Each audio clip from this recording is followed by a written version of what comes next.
ਹੁਣ ਤੁਸੀਂ ਸੁਣੋਗੇ ਹਫੀਜ਼ ਜੌਨਪੁਰੀ ਦਾ ਇੱਕ ਸ਼ੇਰ ਜਿਸ ਦਾ ਪੰਜਾਬੀ ਵਿੱਚ ਅਨੁਵਾਦ ਕੀਤਾ ਹੈ अरविंदर कौर ने।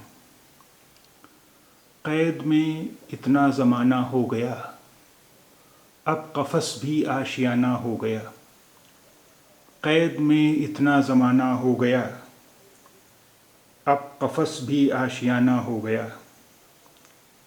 कैद में इतना ज़माना हो गया, अब कफस भी आशियाना हो गया। कैद विच इन्ना ज़माना हो गया, कैद विच इन्ना ज़माना हो गया। हुण जिवें पिंजरा भी घर ही हो गया,